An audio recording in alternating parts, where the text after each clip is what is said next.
As a business, how on earth do you go about compensating for, finding alternative outlets for your marketing, I suppose, when so many of these big ticket sporting events have had to be cancelled?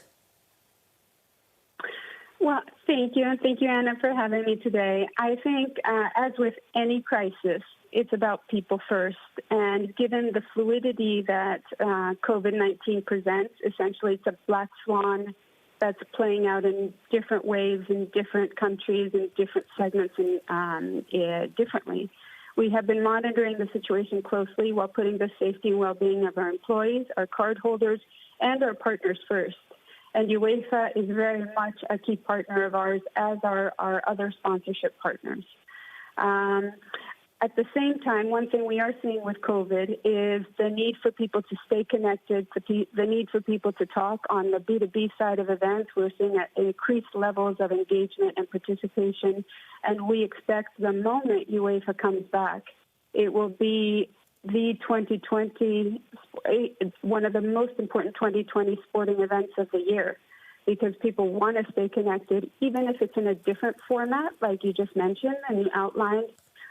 Just the joy, the passion, the resilience of seeing that level of athleticism play out will be very important. Having said that, we are a technology company first.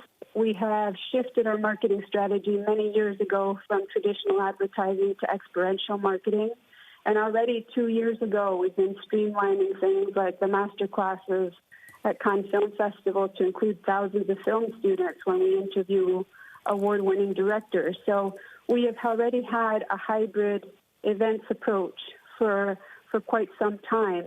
And with UEFA, we've been working very closely to champion the passion of football, the passion of the priceless possibilities, sponsoring a Premier League like that presents. So we've had to be agile. It's certainly a passion, Jeannette, certainly a passion for Brits, for Europeans, really for everybody in the world except for Americans. Is that increasingly changing? Are you getting more and more Americans to be watching European football or soccer? Yes, I mean, I think we've seen that over the last couple of years. That has been absolutely increasing. As a brand, we operate in 260 countries. In each one of those, I am pretty sure there's someone playing football every day. Last night, I just watched a documentary of women farmers in the Andes, and they work very hard. The one thing they do every Saturday, they get together and they play football. So it's a universal sport, and it has that huge power to unite and excite. And I do think before COVID even, all the sponsors and UEFA saw an increasing interest worldwide, not only in America, but also in Asia, of the sport.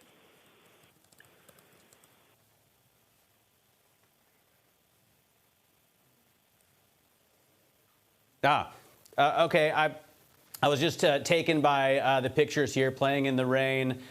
I don't suppose they score any more goals in the rain than they do in the dry. For me, that's an issue. I just wonder about, in terms of the Mastercard side of things, more and more events, more and more businesses talking about shifting to contactless payment. That must be important for you. But is there any other specific, or is there any main message, Jeannette, that Mastercard wants to get across through its sponsorship of soccer?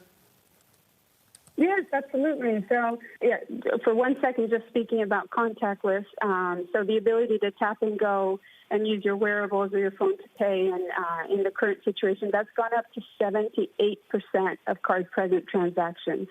So, delivering that is very important.